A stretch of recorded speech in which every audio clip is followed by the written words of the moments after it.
Hello, my friends, and welcome to the Matthew Street channel. I am your host, Matthew Street, and I really appreciate you being here as always, folks. Thank you. Folks, finally, how long has it been out now? Has it been a couple of weeks, 2 or 3 weeks now? The brand new Elvis movie starring Tom Hanks and Austin Butler and a cast of many. It's been out a little while now, and I finally had the opportunity late yesterday to go and see it live in the theater. That's where I wanted to see it. I really didn't want to wait for the Blu-ray or, on Netflix or HBO. I wanted to see it in a theater with other people watching it, and I'm glad I was able to do so. And now I can report to you and do a review. I know several of you have asked me if I would be doing a review of this movie. Well, here it is. Now, as you know, if you go back several videos ago, I did do a video previewing it, saying that I was looking forward to it. I was a little bit cautiously optimistic in that video. I was a little bit nervous, a little bit worried about some of the things I had seen in the trailers. But let me just say, to start right off, most of my fears have been alleviated, folks, and it was a very pleasant experience, and I'll be telling you all about it. But first, let me tell you, I haven't been to the movies in a long time, but I gotta say, the previews and commercials prior to movies now, I don't know how long it's been like this, but they are way too long. I mean, I remember having previews back in the day, but I'm talking, my movie had a scheduled start time of 2:35 p.m. And I don't think the movie started till like 2:55 p.m. So maybe you're saying, Matt, that's normal, get over it. But 20 minutes, a little over 20 minutes of commercials and previews. And folks, let me tell you, Hollywood, well, we all kind of know this. Hollywood is in the dregs nowadays. It's horrible, okay? Most of the movies I saw up on that screen, frankly, sucked, okay, from what I could see with the previews. Sorry to use that term, but they were terrible, okay? The reviews make you want to puke. You're watching some of these reviews of some of these movies, and you hear some people in the crowd acting like, oh, that looks good. And I'm sitting there saying to myself, are you kidding me? You want to see that garbage? Just so that you think the preview is usually the thing that pulls you in. I mean, this could be a rant video, right? But I mean, anyway, folks, the movie Hollywood today is terrible. What they're spewing out to us is crap and garbage, but I think most of you already knew that. I couldn't believe it. Horrible stuff is coming down the pike. Let me tell you. Okay, so let's get to the Elvis movie. Elvis.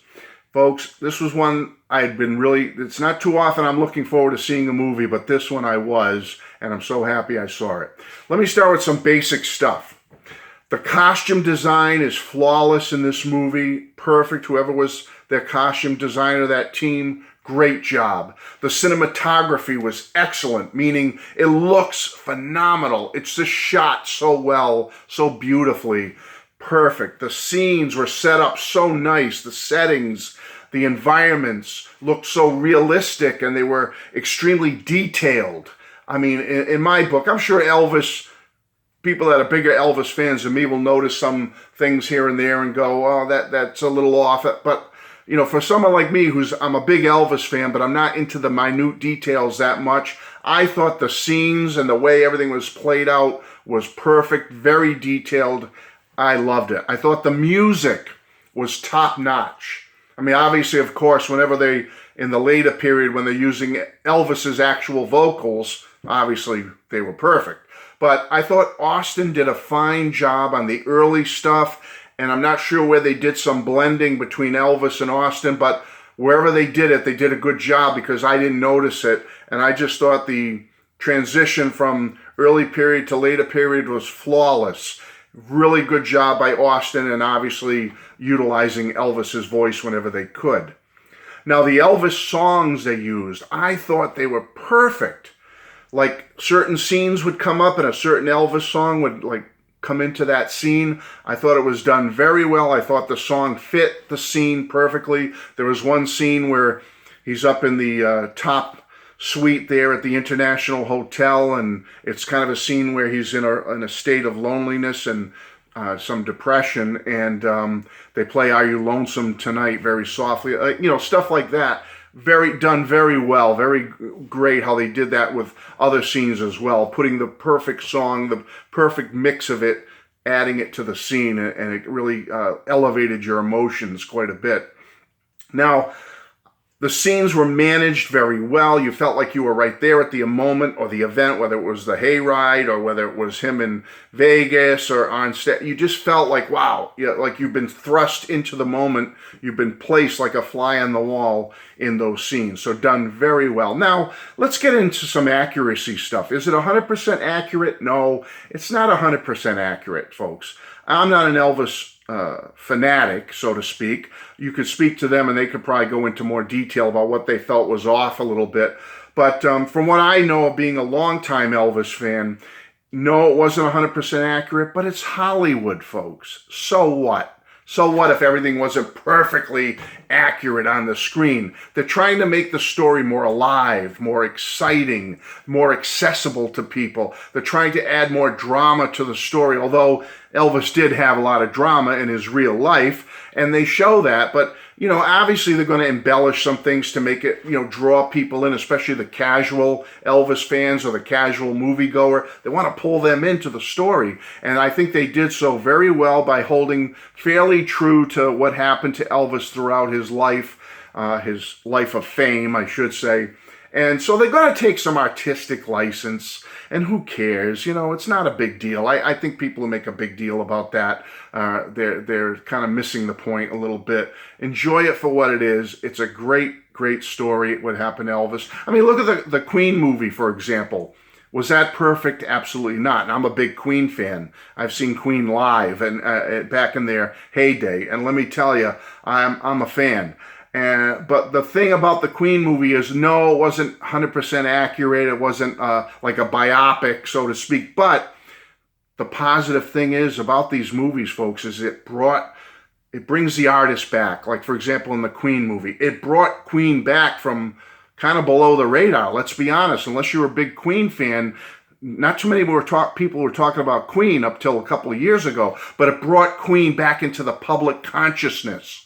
Okay, now you go into a Walmart or a Target, you can find Queen t-shirts. They're popular again. You know what I'm saying? So the same thing with this Elvis movie is, if it brings Elvis back into the public awareness or consciousness, and Elvis t-shirts are being sold in Walmart, I'm all for it. I think it's great. So let's make Elvis popular again. Now, the movie itself, at first, and I guess this is a Baz Luhrmann's trademark, is cutting fast pace. But at first, that cutting kind of fast pace threw me off a little bit. It was like jumping from one milestone in Elvis's early part of his life to the next, awful quick. And I was like, whoa, yeah, go from that to this. Oh, gee, what happened to this? But I'm so familiar with Elvis's detailed story that for me, obviously, I'm thinking of things that happened, milestones throughout his early career, and when that jumping started happening fast, I was like, oh. Then I said to myself, well, it's only 2.5 hours, a little over 2.5 hours. Maybe there'll be a longer cut someday with more of those milestones or scenes. So I understood. I said, wait, what are they going to do? They, in 2 hours and 40 minutes, you can't fit every little nuance, every little detail, but. Yeah, it was awful quick, the way they jumped at first. But I settled into that. I settled into getting used to the pace. And listen, there's other people here that don't know the whole story, and they've got to move it along. They can't drag it out for 5 hours or whatever. So I'll just mention something really quick. There was a moment, just a brief moment during the movie, I'm not going to get into this much, where I was worried, which has happened in most of Hollywood nowadays. I was worried that this was going to become a woke Elvis movie for a minute there, just for a second. But thankfully, it really didn't go that way. And by the end of the movie, I didn't feel that way at all. But I was worried for a second, but thankfully, they stayed away from that. The movie settled in very nicely, and eventually I got very engaged into the story, very involved in it. I enjoyed the story. Yes, it did jump through it a little bit quick, fast-paced through his life, but I did enjoy it once I got used to what was going on there. Now, Tom Hanks and Austin Butler. I think they did a fabulous job. I think the periphery characters were chosen well. The actors and actresses portraying them did a great job. I have no really complaints with that. I mean, Austin Butler, I'm going to give him a thumbs up, A job. He did a great job all around. Not going to get into too much detail. Just know that he did a wonderful job, and go see this movie if you have not. You're going to like Austin's performance absolutely all around. He did a fabulous job. Tom Hanks, I thought, did a great job. Now, yeah, his accent still bothered me a little bit. It still reminded me a little bit of Austin Powers, Goldmember, with Mike Myers playing Goldmember, with that accent. It still reminded me of that and made me chuckle a little bit. But Tom Hanks did a good job. I thought he portrayed the Colonel very well. There were a few characters I wish were fleshed out a little more, but I understand. It's only 2.5 hours or so. They can only do so much. My favorite parts of the movie was the whole 68 special segment. That was my favorite absolute part of this movie. I thought it was great. The way they took the Steve Binder stuff in the 68 special and showed how Elvis, was going against the Colonel during that period. The Colonel wanted him to wear silly sweaters and sing Santa Claus is Coming to Town or whatever it was. I thought that was whole funny scenes showing the what Colonel had in mind for the backdrop, and dancing elves and girls dressed up like Santa and being silly and all that. And I know some of that stuff probably didn't happen in reality, but it's just so funny the way that segment was put together with the 68 special, and how Elvis went against the grain and was firm and against the Colonel and did what he did. And we all know the historical facts of that and how wonderful the 68 special was. And I really thought it was so fine at the end of that segment where Senator Kennedy is assassinated and Elvis is supposed to come out and sing, Jingle Bell Rock or something silly, I forget now. But instead he walks out on that stage with the white suit just in front of the Elvis sign and sings If I Can Dream. I mean, I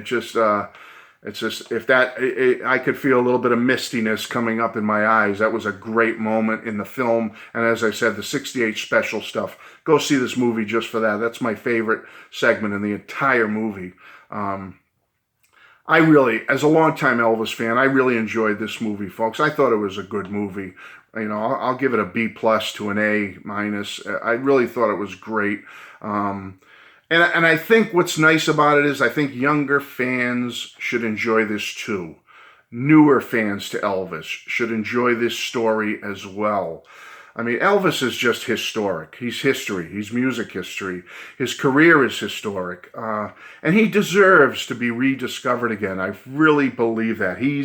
He'll always be part of our consciousness, our landscape. But I just think in recent decades, he's kind of like just flying below the radar a little bit. I really think that rediscovery could happen with this film, and I hope it does. I really do, because, you listen to his music and you can listen to it now and go, wow, there's a lot of great stuff there. His music needs and deserves to be discovered again. He needs to be rediscovered again.